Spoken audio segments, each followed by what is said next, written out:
Los síndromes coronarios agudos son el resultado de una obstrucción aguda de una arteria coronaria.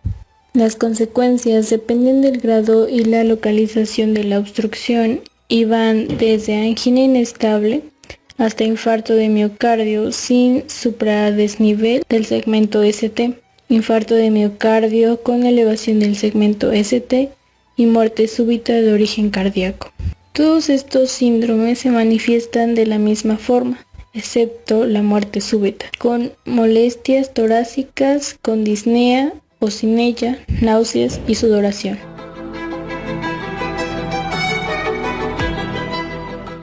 El infarto agudo de miocardio, conocido también como ataque al corazón, es la necrosis o muerte de una porción del músculo cardíaco que se produce cuando se obstruye completamente el flujo sanguíneo de una de las arterias coronarias. El infarto agudo al miocardio afecta sobre todo el ventrículo izquierdo, pero la lesión puede extenderse al ventrículo derecho o a las aurículas. Infarto de ventrículo derecho suele deberse a la obstrucción de la arteria coronaria derecha o de una arteria circunfleja izquierda dominante y se caracteriza por el aumento de la presión del llenado del ventrículo derecho.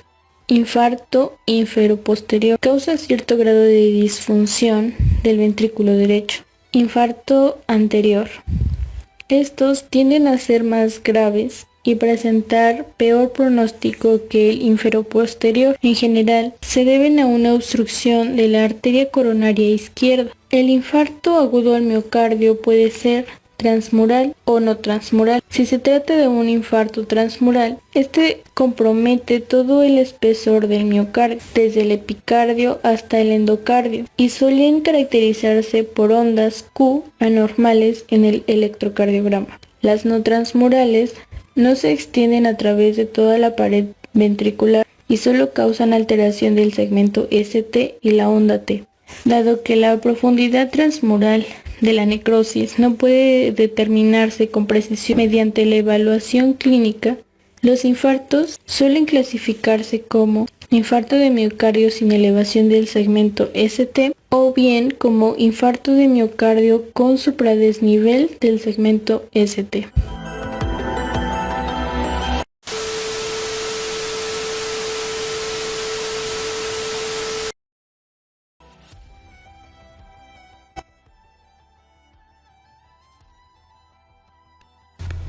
Llegada al servicio de salud. Asigna con color rojo al paciente con dolor en pecho, falta de respiración o pérdida de conocimiento. Código infarto. Hacer ingresar al paciente de manera directa al área asignada por el color de infarto. Realizar entrega-recepción al médico o enfermera asignados al código infarto. Regresa al área de triage e informa al familiar o acompañante la gravedad del paciente y el área en que se recibirá su atención.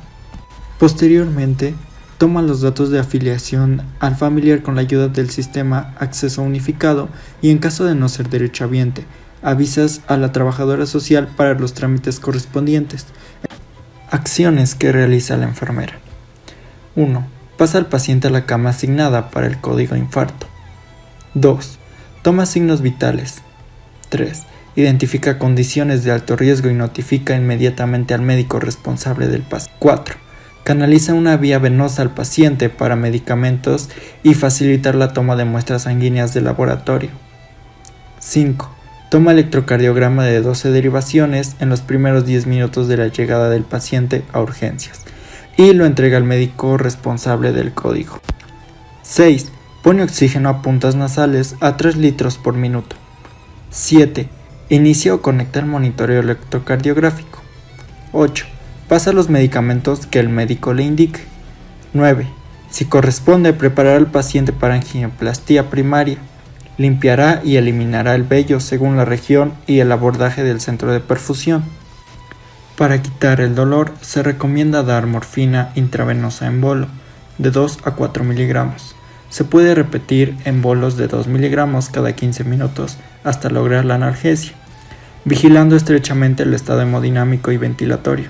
El efecto se revierte con Naxolan de 0.1 a 0.2 miligramos y como alternativa se puede optar por nalbuphina.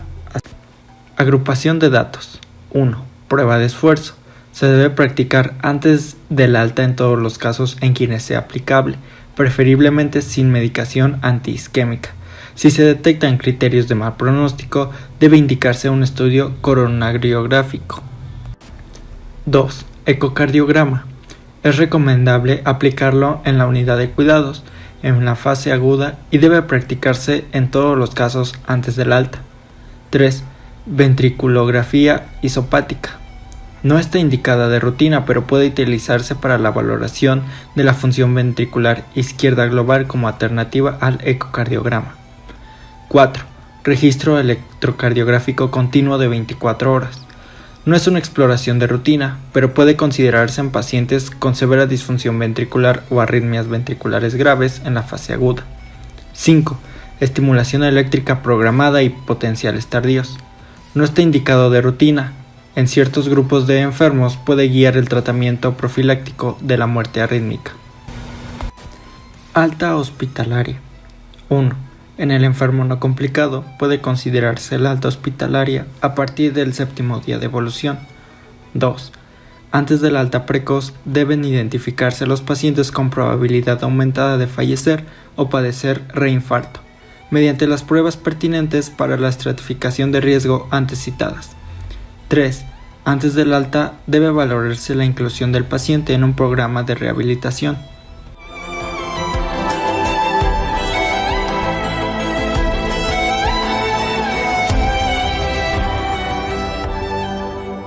La enfermedad vascular cerebral es una alteración neurológica que se caracteriza por la aparición brusca, con síntomas de 24 horas o más, causando secuelas y muerte. Esta destaca como la causa más común de incapacidad en adultos y es la 5ª causa de muerte en nuestro país. Existen 3 tipos de EBC, los cuales son trombótico, embólico y hemorrágico. El de tipo trombótico se caracteriza debido a que el flujo de la sangre de una arteria cerebral se bloquea debido a un coágulo que se forma dentro de dicha arteria. La aterosclerosis es con frecuencia el responsable de este tipo.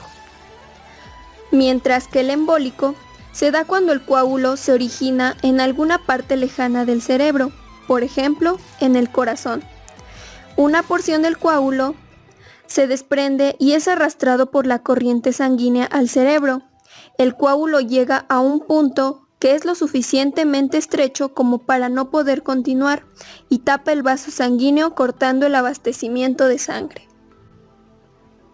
Por último, el EBC de tipo hemorrágico o derrame cerebral es causado por la ruptura y sangrado de un vaso sanguíneo en el cerebro. Algunos signos de alarma son el entumecimiento, debilidad o parálisis de la cara, el brazo o la pierna, en uno o ambos lados del cuerpo y que aparece en forma repentina. Ocurrencia súbita de visión borrosa o reducción de la visión en uno o ambos ojos, aparición brusca de mareos, pérdida del equilibrio o caída sin explicaciones, incapacidad repentina para comunicarse, ya sea por dificultad para hablar o entender, y aparición súbita de dolor de cabeza, de gran intensidad y sin causa conocida. Dichos signos de alarma pueden durar solo unos minutos y luego desaparecer, o pueden preceder a un EBC de mayores consecuencias y requieren atención médica inmediata. Los factores que aumentan la probabilidad de sufrir un EBC están la presión arterial alta, enfermedades cardíacas o diabetes descontrolada, colesterol alto y tabaquismo.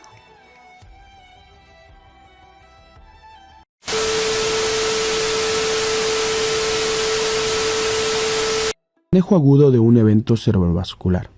Cuando un paciente llega a la sala de urgencias, es indispensable realizar un triage, debido a que muchos pacientes son trasladados a la sala de urgencias por familiares, amigos o vecinos, y en pocas ocasiones por el sistema médico de urgencias.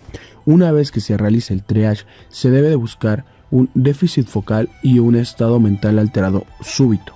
En dado caso de tener estos dos o alguno de estos dos, se deberá realizar nuestra valoración con la escala de Nish. Si el paciente tiene una puntuación mayor de 4 pero menor de 25, nos indica que el paciente requiere de una terapia de reperfusión inmediata.